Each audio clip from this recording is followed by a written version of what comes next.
Okay, so ayan, nandito tayo sa harap ng school dito sa may pabahay ng gobyerno, dito sa may Malainin Bago. At yan nga, pasok na ng mga estudyante at napakadami ng mga estudyante rito na nag-aaral. So ayan, kikita ninyo, nagdadatingan pa yung, sige, yung iba, ayun o. Okay.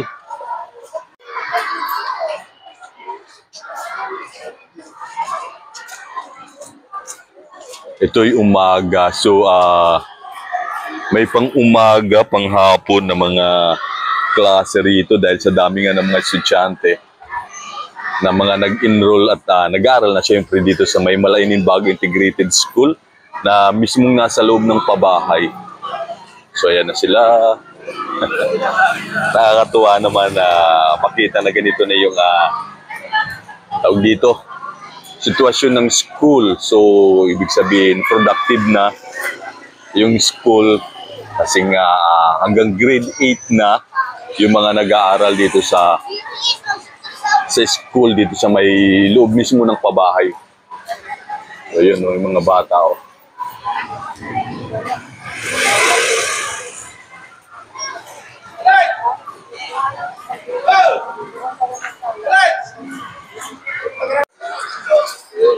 Alas 7 ng umaga ngayon. So, may mga nakapasok na. Kanina pang tawag dito, 5:30. So, yung grade 1 na mga estudyante ay pumasok na. Ito naman yung mga grade 6 high school. So, ayan, malalaman natin mamayang tanghali kung gaano karami yung mga estudyante na nag-aaral na dito kasi lalabas yung mga pang-umaga. At the same time, papasok din yung mga panghapon naman ng mga estudyante.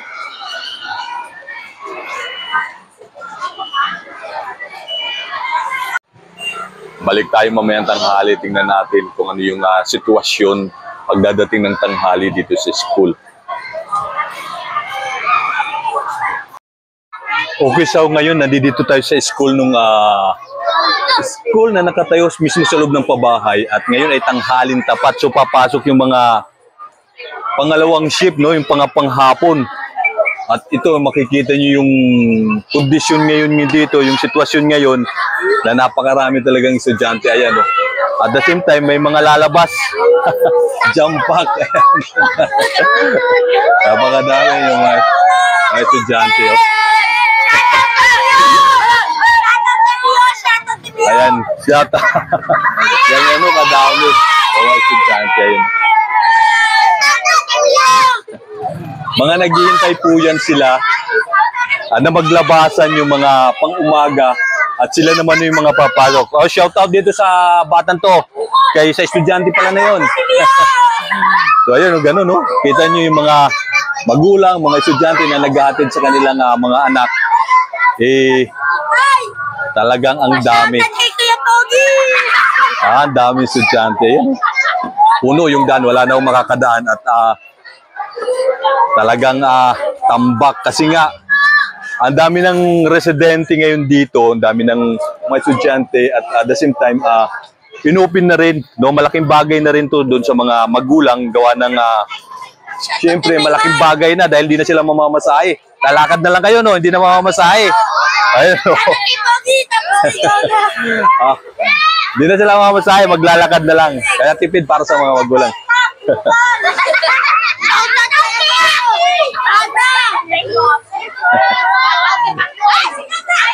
So ayan sila, tuwan-tuwa yung mga bata. Naghihintay sila na dumating kasi anong oras ba kayo papasukin? Alas 12. So ngayon ay 11:40, no?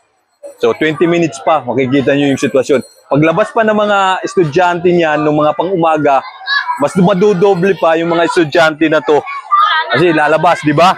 Talagang punong-puno na yan, yung lugar na yan.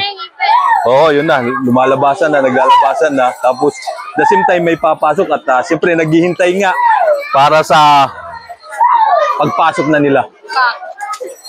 Ang dami kasi hindi pa lahat kompleto yan. May dalawang tawag dito section pa yung grade 9 tsaka grade 10. Dahil ito ay kinder hanggang grade 8 pa lang yung mga estudyante na nag-aaral dito. Pagka nadagdagan pa yun, yung dalawang tawag dito, baitang na yon, yung grade 9 tsaka grade 10, mas dadami pa. So syempre, hindi pa rin hindi pa rin nalaman pa ng mga ibang mga residente rito. Yung school na to ay talagang marami na silang in-accept na grade, no? Imagine nyo, from dalawang grade lang, from grade 6 hanggang first year, ngayon ay nadagdagan ng kinder hanggang grade 8. So ganun kadami. So kaya yan, yung sitwasyon talaga dito.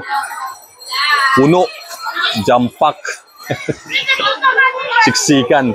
Buti na lang makulimlim ngayon. Pagka mainit ngayon, ayan, talagang kawawa din yung mga bata kasi walang waiting area para maghintay sa mga bata. So maswerte, mapalad sila dahil makulimlim yung panahon at makulimlim ng konti, hindi masyadong mainit. Grabe, puno. So ayan, oh. Puno. Nilagyan na nila nung lona sa gitna kasi nga talagang kawawa din yung mga batang papasok na ng panghapon dahil kung maaraw to, pawis na sila. Pagpasok pa lang nila sa sa school. Siyempre may mga parating pa, may iba nandito ba sa hello.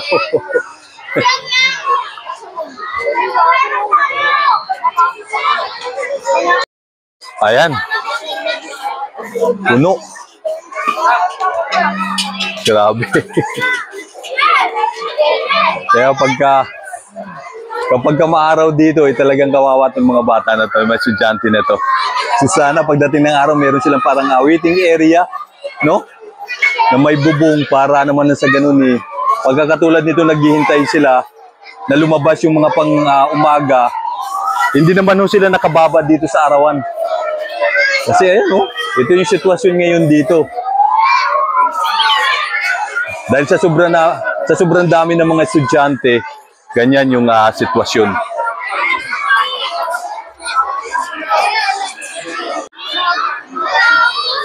Ulan pa.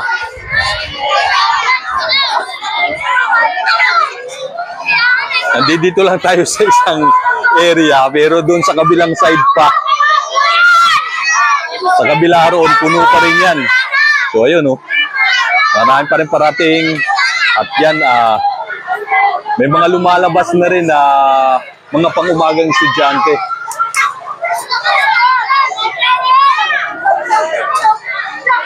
Champak.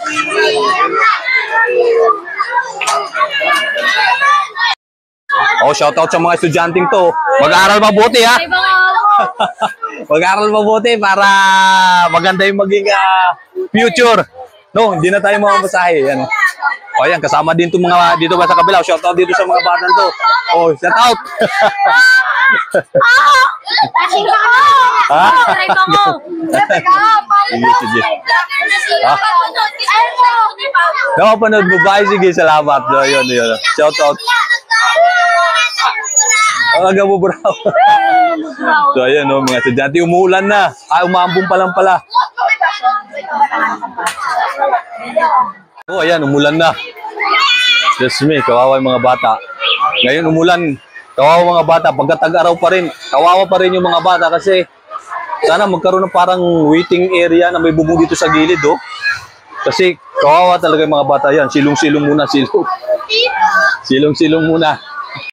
Yung mga bata, shoutout dito sa mga bata to. Si Malcolm pala yun. Silong muna sila. Silong muna tayo dito sa tindahan. Umulan na yung kawawa, mga bata, basa. Pagkatag-araw naman, basa pa rin. Basa sa pawis kasi maghihintay sila na maglabasan yung mga pang-umaga. Siyempre, kung nakababad ka sa araw at wala namang bubong dyan, talagang tagak-takang pawis mo. Sana pagdating ng araw, palagyan nila dito ng ano, parang waiting shed area. Meron lang bubong para kahit na papaano, makakasilong yung mga batang papasok na panghapon. So katulad ngayon, umuulan na. Kawawa yung mga bata. Buti na lang, meron pang katulad dito na nasisilungan. Pwede.